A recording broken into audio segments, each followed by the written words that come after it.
Hi guys, welcome to the Fourth Moment Weekly Roundup, and this is where you get your weekly dose of local football action. And with me, as usual, is Andrew Pequeno. Andrew, how's it? Okay, and you, Shamiel? All right, how are you enjoying the summer? It's hot. It's windy. Yeah, a couple of thunderstorms early in the week, and I believe there's thunderstorms tomorrow. So yeah, listen, it's typical Cape Town. We don't know what's going on. It's like our load shedding. There's stage 1, stage 6. We don't know. Same with the weather. Eh? Yeah, true. Let's not talk about load shedding, No, please, because please, that gives a lot of stress. Right. What we're going to start today off immediately is obviously we want to say congratulations to Coach Duncan Crowe and the boys under 17s. Sure, they did it, eh? Yep. You know, we talked last week before their semi-final. Yes. They won their semi-final. They got to the final. Unfortunately, they lost 4-3. But it didn't really matter because once they made the final, they qualified for the African Cup of Nations under 17 next year to be held in Algeria, I believe. Okay, that's good. And then also the ladies also making it and winning the final. Correct. Going one better, yeah. So listen, you know, we're starting from the bottom up. Yeah, let's just hope we can continue and we all know. But anyway, let's just say we want to say congratulations to the coaches, awesome, to the teams, to the players, and hopefully we can build on there. Then World Cup. So talking about getting predictions wrong. No, let's not go there, eh? I'm sure we're going to have a lot of comments on my poor Portugal losing, but that's beside the point. Yeah, look, we were talking about Brazil and Croatia. I mean, I was saying, Brazil's going to... Yeah, me too. Yeah, but Croatia winning it there? Sure, tough. Eh? I think Portugal and Brazil both struggled to break down the teams they played against. Morocco defended very, very well against Portugal. Yeah. And so did Croatia. They were very tough to break down. Yeah, and then the Argentina game, I think we sort of... I expected Argentina to win. But Netherlands taking them to penalties and... sure. Netherlands scored 2 goals right at the death, to equalise. I think it was at the 10th, 11th minute of extra time. Correct. Or 10th minute of extra time. The 10th minute of injury time. Added time or whatever. You know, the refs will come and send us comments. But anyway, so no, listen, they did well. Argentina won on penalties, and of course, we expected France to beat England. Yeah, I think that was quality there. Although I must say the game was exciting. The English game. I mean, I was thinking, gee, are these guys actually going to do something? Yeah, I did tell you it's a different England team. I think Kane had that penalty. I mean, if that went in, would have made it 2-2. But why take the second penalty? Oh, I don't know, eh? And also, it's against your goalkeeper from your club that you're taking penalties with in practice all the time. So, you know, the first one you can get away with. Yeah. The second one, you know, I would have maybe given it to somebody else. I mean, you got guys like Foden in the team. Sure. Rice. I mean, these guys take penalties for the team. Anybody but Maguire, and they would have scored. Let's not talk about Maguire, please. He's at least hopeful. A lot of defenders out there. No, right? He is. Then, yes, obviously there was the semi-finals played. And then, yes, I wanted Morocco to win last night. But sure. I got to tell you, Morocco had a lot of half chances. Yeah. And the ball, I mean, there was one, a bicycle kick that the keeper saved early in the first half. Yeah. Second half, they had a goalmouth scramble. Yeah. That ball could have fallen anywhere. Yeah. But listen, they did Africa proud. Yeah. They held their own. You know, France, you know, for about 20 minutes in the second half, you could see, I saw France buckling for the first time in this tournament, where they were under pressure all the time. Morocco were coming. Yeah. And listen, unfortunately, they lost 2-0. But like I said, you know, we had an African team, first African team to make it to the semi-finals. They more than held their own against...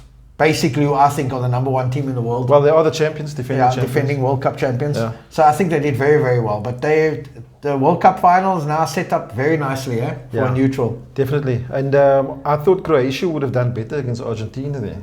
Yeah, I think the game changed on that penalty decision where Argentina got the penalty. There's debate around, was it a penalty, wasn't it a penalty? But listen, at the end of the day, VAR didn't overturn it, so it must have been a penalty. Yeah.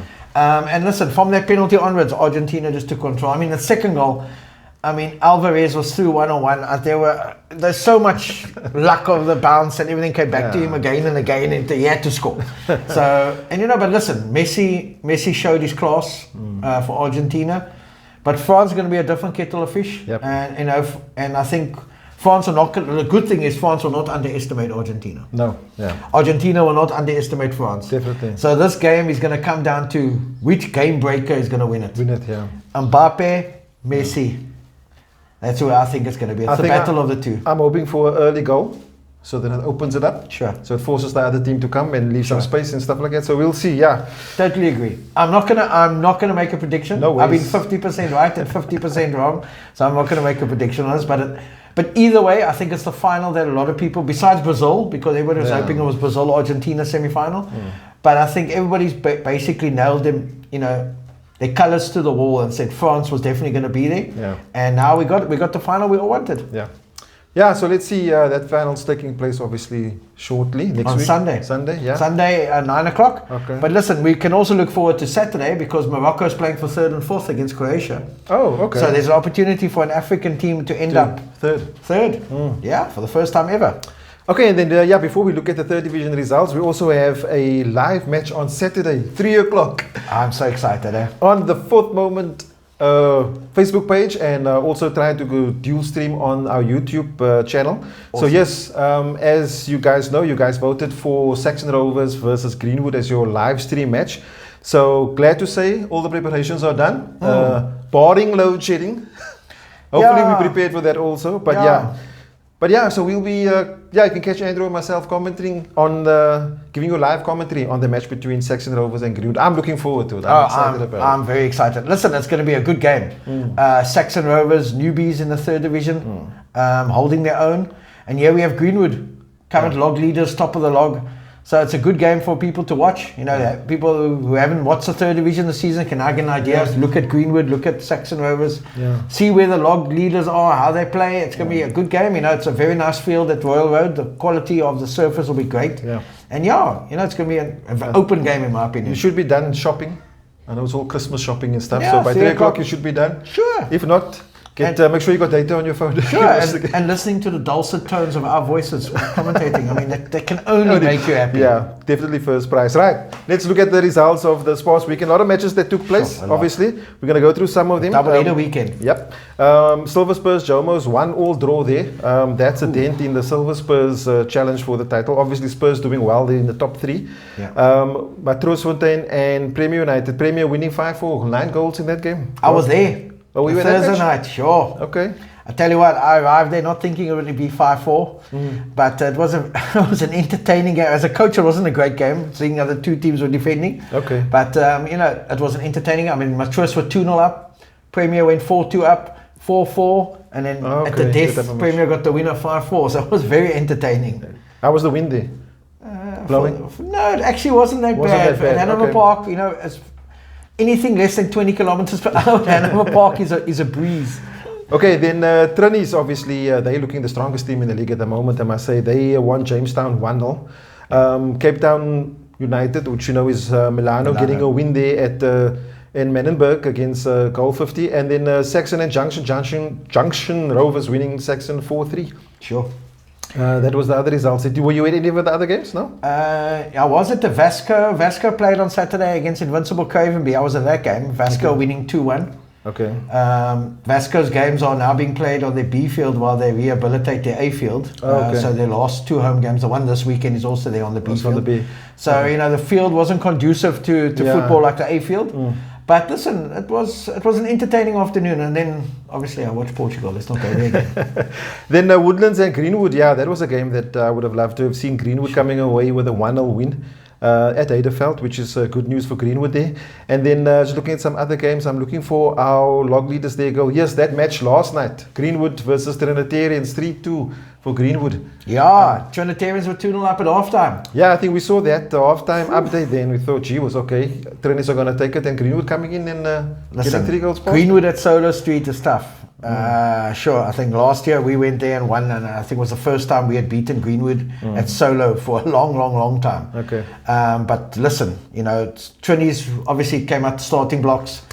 But Greenwood, winning 3-2, it also gives them confidence going into this weekend. So it'll be great for our live game. Yeah, definitely. And I think, I always said Greenwood are in my top 3. Them and Trinis.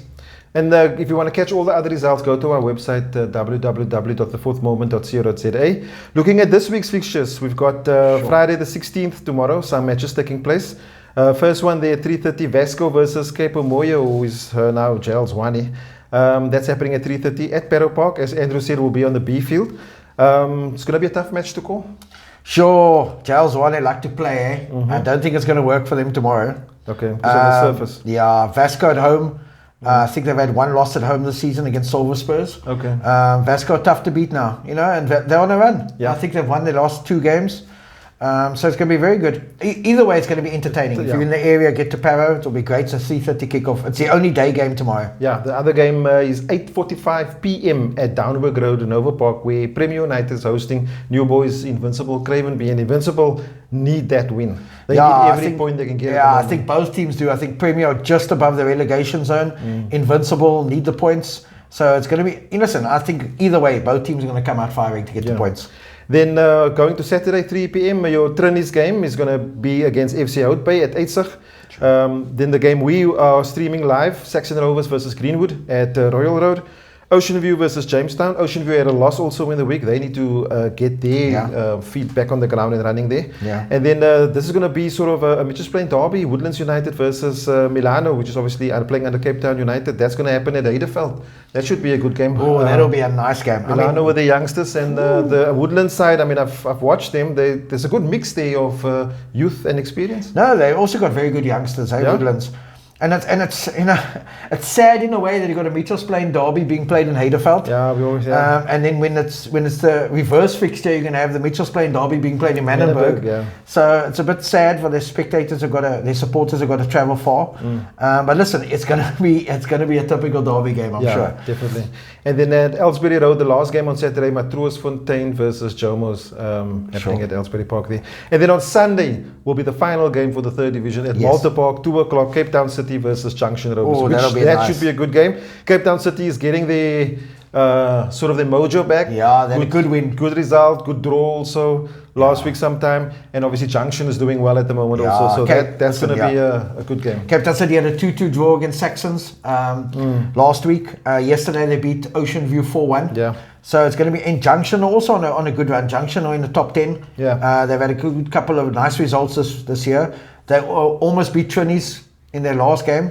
So I think it'll be entertaining to watch that game also. Cape Town City on Sunday. That's a 2 o'clock kickoff at Malta Park. Malta Park, yeah. Then it should be good. Yeah. Then just looking at the log, Andrew. Going through the top 5 there, as we said, Greenwood Athletic, top, with Silver Spurs second place. Vasco in third spot. Yeah. And then Trinis with the same points, but played fewer games in fourth. And then Junction Rovers, as we just said, in fifth spot there. If you want to catch the rest of you want to check the full log, go to our website and have a look at it. And just looking at the bottom of the log before because this is probably our penultimate show. We'll have one more show for the year after this. New Boys, Invincible, Craven be at the bottom of the log. They've registered their win at least so far already. Then Ocean View second from the bottom, and then Saxon Rovers third from the bottom. Yeah, I think if you look at Saxon Rovers, I think they've scored like the third most amount of goals. And they've conceded, I think, the most goals. Their last 3 games have been losses of 4-3, 4-3, 4-3. So hopefully, when you're going to watch the live stream game on Saturday, you're going to get goals. Yeah. That I guarantee you. And Greenwood also like to score goals. So it should be an entertaining game on Saturday. Andrew, I think that's sort of it. Yeah, that's it. That's it, yeah. So guys, like we said, on Saturday, catch us live on our Facebook page. I think we'll try to do some interviews or whatever beforehand. We want to try to be live from about 2:30, 2 o'clock. So look out for that. We want to try to do things different. And if you haven't experienced a live Fourth Moment live stream, make sure you catch us on Saturday at 3 o'clock or 2 o'clock. Yeah, and check it out. You've missed out. It's unique. Then, before we go, we want to say thanks to our sponsors, our apparel sponsors, Laura Sport or Vecchio. And Andrew? Nothing else from your side? Yeah, enjoy the World Cup final on Sunday. Yes, enjoy the World Cup final. And enjoy the weather, enjoy the rain. Don't enjoy the load shedding. No. Catch us on Saturday. Cheers. Cheers.